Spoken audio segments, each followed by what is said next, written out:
Welcome to another edition of Diplomatic Channel. I'm Amarachi Ubani. Nigerians are watching closely the reaction of governments in light of US President Donald Trump's threat to intervene militarily to defend Christians being killed by terrorists in Nigeria. You've come across varying responses in news media and on your feed on social media as thought leaders, security analysts, and even diplomats try to stir the conversation. At this point, I think a few things are certain. We do have a real security problem on our hands in Nigeria, even before US President Donald Trump took note of it. Thousands of lives have been lost to the hands of terrorists, bandits, unknown gunmen, even kidnappers. And even though the security forces are doing their best to curtail the insecurity, so many gaps and so many room for improvement. It's also true, everyone has been impacted by the insecurity. However, it does appear the one religious group has been the most targeted, hence the outcry. But even as we speak, there are communities under attack in Nigeria. Citizens are tired of the promises by the government. They want to see action. They want to see those responsible for the attacks facing justice. They want the attacks to stop, and they just want peace. The insecurity affects us all. This beautiful land we call Nigeria has been marred by bloodshed and violence, and we're all hostages in our own country. But we have to think very carefully about foreign intervention. Top diplomats believe President Trump's social media message should be taken seriously, but it should also be taken away from the media.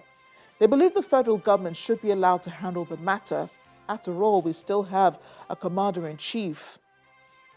During the week, Nigeria's former representative to the United Nations and former president of the UN General Assembly, Professor Tijani Bande, gave a lecture at the Nigerian Institute of International Affairs in Lagos, where he spoke on the relevance of the United Nations in world order.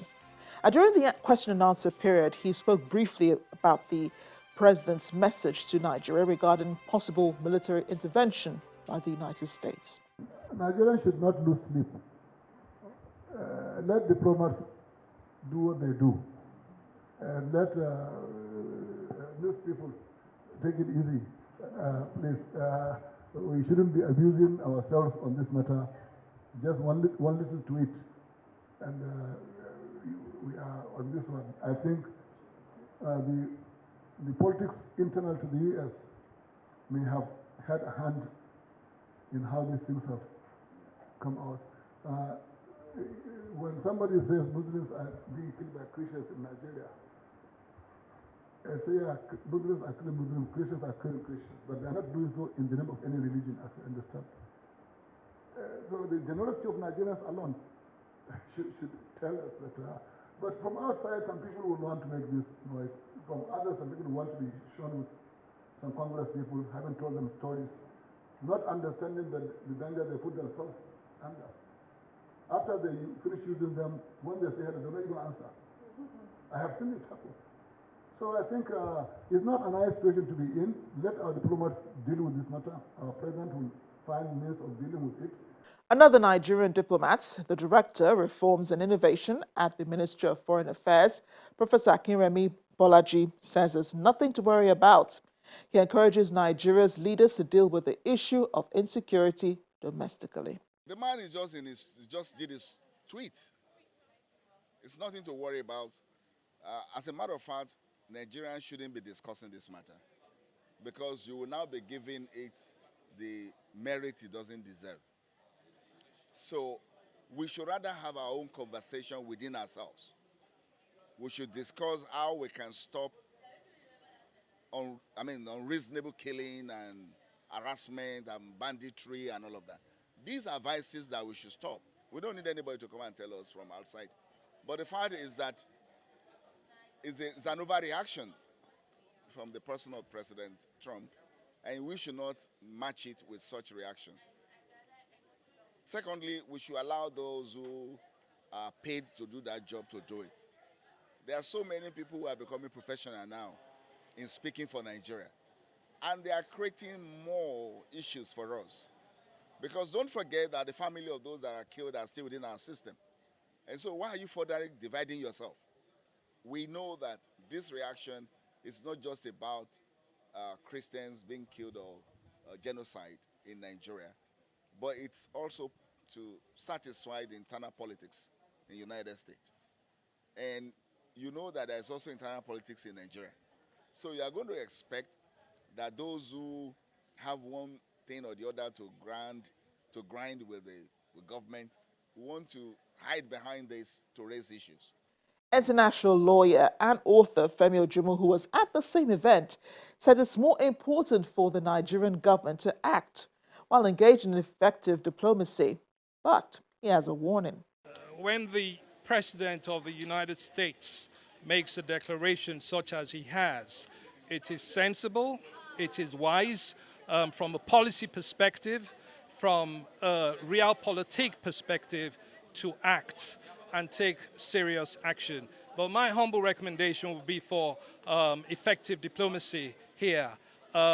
There is a need to de-escalate. Of course, there are real concerns about insecurity in Nigeria. The whole world knows that. The question is, what are we going to do about that? And the Nigerian government needs to act and needs to be seen to act effectively and justly to ensure lasting peace in our country. If you understand President Trump, okay, President Trump is not necessarily one who goes about things in an orthodox fashion. He does a lot of things in an unorthodox fashion, and therefore he's not going to wait for the completeness of the legalities and all that. He will do what he has to do in the projection and defense of U.S. interests. And if he feels that U.S. interests are being threatened, and U.S. interest here is widely defined, if he feels they're being threatened, he's going to act. He will act. Nigeria's allies have also added their voice to the call for calm and for the U.S. government to allow the Nigerian government to deal with the insecurity challenges. The Chinese government, through its Ministry of Foreign Affairs, spokesperson Mao Ning, said Beijing firmly opposes any country using religion and human rights as an excuse to interfere in other countries' internal affairs and threaten other countries with sanctions and force. She emphasized that China stands with Nigeria as it leads its people on the development path suited to the national conditions, adding that Beijing views the partnership between both nations as strategic and enduring. To which U.S. Congressman Riley Moore responded on social media, "China will not dictate our foreign policy to us, and we will not be lectured by a communist autocracy that recently arrested 30 Christians for their faith and throws ethnic minorities in concentration camps." The Russian government also chimed in that they are closely monitoring the issue and called on all parties involved to strictly comply with international legal norms. During the week, I also got the opportunity to chat with the EU's ambassador to Nigeria over the issue of foreign intervention in Nigeria's insecurity challenges. Mr. Gauthier Mignon chose to state the EU's position.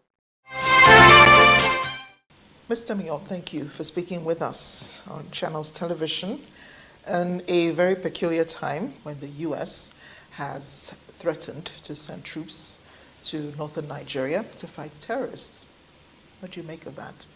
Rather than commenting on the position of others, I would like to tell you a little bit what is the European Union's vision of the issue of violence and religion in Nigeria.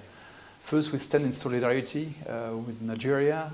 Of course, we are committed with protection of all communities and minorities in particular, and also committed with the freedom of religion and belief.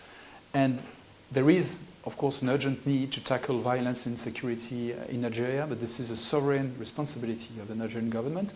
And as partners, long-standing partners of Nigeria, what we have been doing is offering support for peace building and addressing, preventing and combating violence in the country. So basically this is our approach, and I think we have to be very much balanced and stick to realities in Nigeria, which are very complex in this case. And what are the realities? Well, the reality is that there are many drivers of violence in Nigeria, and religion is undeniably one of them. And if you look at who are the victims of violence in Nigeria, well, all communities are. all religious communities, Christians, Muslims, others.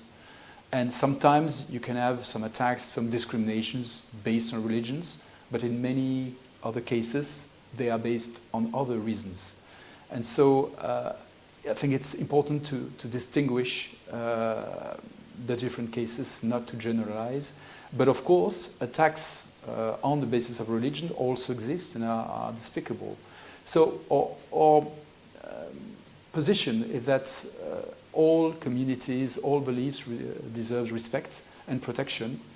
And so this is what we are trying to support Nigeria to do. And when you look at the overwhelming majority of Nigerians, what they long for is peaceful coexistence between ethnic groups, between religious groups, religious communities. And the federal government is itself a multi-confessional, multi-ethnic body governed by the Constitution of Nigeria, which is not recognizing any religion as superior to others and giving guarantees to the freedom of belief and religion. So it's about implementing all of this. We know it's a huge challenge. It's not easy. It's Nigeria's responsibility. No other country is allowed to substitute itself to this sovereign responsibility. But we are here, especially the European Union, to offer, as we've done for many years, support for victims of any community and support to the authorities for the prevention and fight against insecurity and violence. And we are also, of course, exchanging very much with civil society, with religious and traditional leaders who also play a very important role in this country to foster dialogue, interfaith dialogue, and peace building. You talk about these measures that are already in place, to fight some of these factors that lead to insecurity in the Northeast. But insecurity still persists. Why does it? Well, there are, again, many drivers of insecurity. And so it's important to combat not only the visible signs of insecurity and violence, but also its causes, its roots, addressing the lack of opportunities, for instance, and creating peace-building structures and processes so that conflicts can be addressed and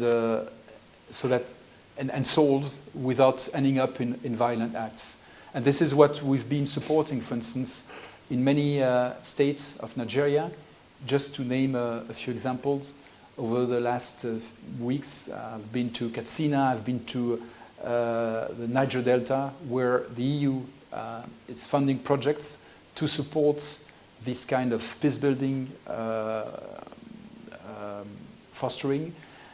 And also we've been supporting communities under attack, for instance, in Benue State a few months ago when there was the horrible Yelwata attack. We went there and supported with some 1.5 million euros displaced persons, internally displaced persons, in particular those who were displaced by this attack. And how does the EU interpret the responsibility to protect? Well, I think it's right, more than anything, for people to live in security and in terms of freedom of religion to worship freely and safely. And so this is rather a responsibility to protect than a right to protect. But this responsibility, first and foremost, is on the authorities of the country. That's why I was saying that it's a sovereign responsibility of the government of Nigeria. And we very much respect this and this Nigeria's sovereignty. And as international partners, we are here to help. And this is what we are doing, and we are ready to enhance our support in terms of both kinetic and non-kinetic measures in security and defense, but also in terms of peace building with new projects in other areas, for instance, in the Middle Belt. What would be the EU's reaction if the US eventually sends troops on the ground in Nigeria? We don't like as diplomats to answer to hypothetical questions. What will you do if, it's Always, it depends very much on the circumstances, on what exactly the situation is. But you should ask, the U.S. government about that. This is their position and their intentions.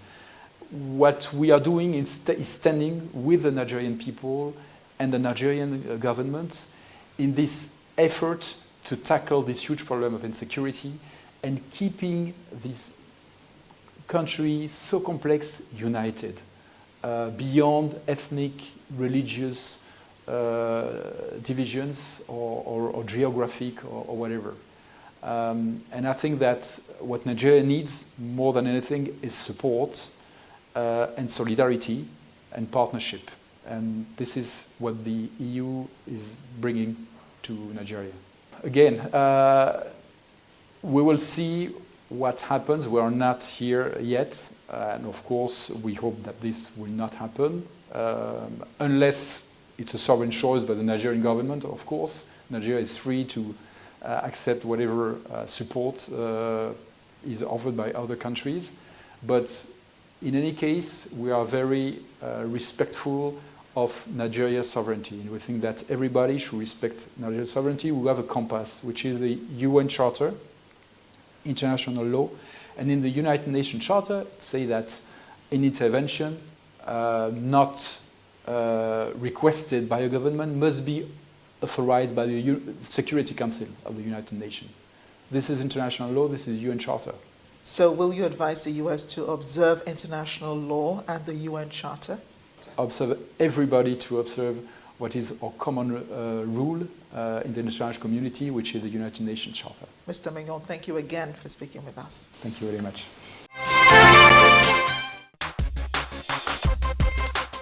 Before we go on Diplomatic Channel, let's check in another discussions in diplomatic circles.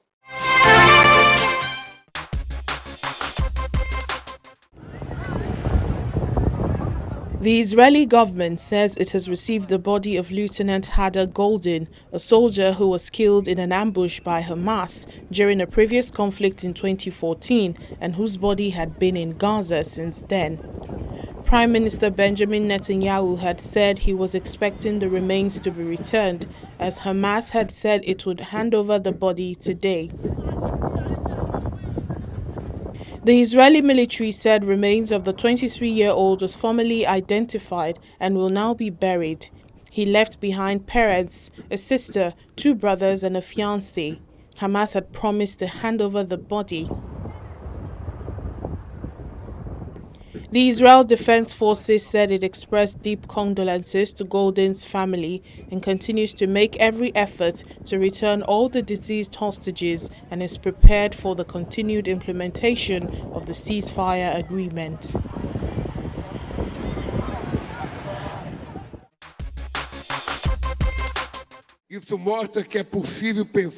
Brazil's President Luiz Inácio Lula da Silva has called for a rethink of the global economic model and urged multinational corporations to take on more fiscal responsibility in order to help finance climate action.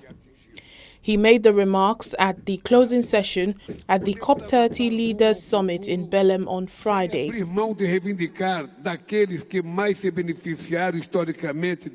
The president emphasized that the ecological transition must continue without stopping wealth creation while ensuring climate justice.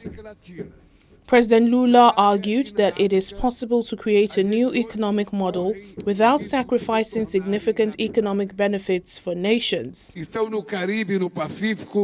He also emphasized what he described as the historic responsibility of the countries that have benefited the most from greenhouse gas emissions. The COP30 Climate Summit, scheduled to take place from November 10 to the 21st in Belém, Brazil, will gather governments, scientists, civil society organizations, and various international actors to discuss global climate policies. The Brazilian president hopes that the summit will increase awareness and garner greater support for developing economies in Latin America.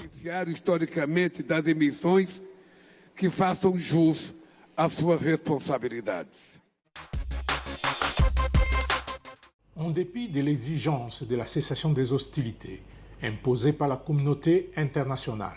In Africa, the Democratic Republic of Congo's armed forces has accused the AFC M23 coalition of violating the ceasefire in the country's east after a series of alleged attacks on military positions in South Kivu in recent days.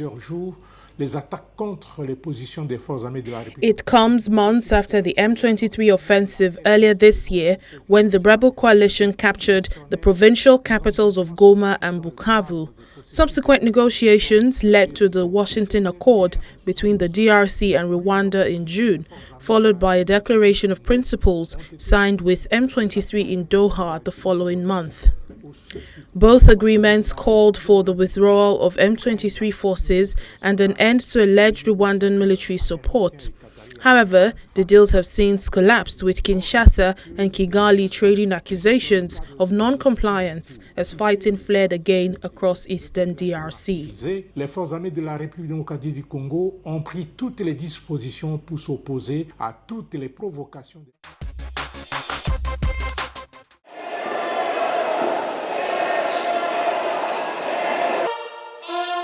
France's President Emmanuel Macron has met with his Mexican counterpart Claudia Sheinbaum to strengthen bilateral relations and trade, marking the first visit by a French leader to Mexico in 11 years. Following talks, the two appeared at a press conference where they were asked about the anti-drug policy implemented by the US government in the Caribbean Sea. The French president stated that France supports the sovereignty of countries in the fight against drug trafficking, emphasizing that this is a matter between the two nations as long as the policy is carried out respectfully and within the bounds of international law. In her remarks, the Mexican leader emphasized the significance of cooperation between Mexico and France in various fields, including sustainable urban development, technological innovation, and culture. She also recalled that next year, 2026, will mark 200 years of diplomatic relations between Mexico and France. À toutes et à tous, une excellente après-midi.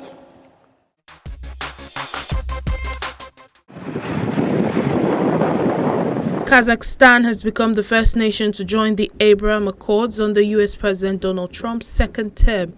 The Kazakh Ministry of Foreign Affairs confirmed the country's accession to the Abraham Accords in a statement, describing it as important solely for Kazakhstan's own interests and entirely consistent with the republic's balanced, constructive and peaceful foreign policy. The US president had earlier announced Kazakhstan's accession to the agreement on his Truth Social platform, claiming that more nations are trying to join this club of strength. Signed on September 15, 2020 in Washington, D.C., the Abraham Accords were established with the objective of normalizing diplomatic ties between Israel and Arab nations. The inaugural signing ceremony was attended by U.S. President Donald Trump, Israeli Prime Minister Benjamin Netanyahu, and the foreign ministers of the United Arab Emirates and Bahrain. This initiative, which began during President Trump's first term, subsequently saw Morocco and the Sudanese Sovereignty Council join the accords.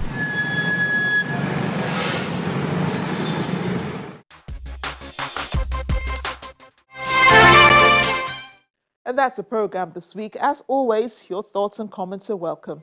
Just keep them respectful. I'm Amarachi Ubani. I'll see you next time.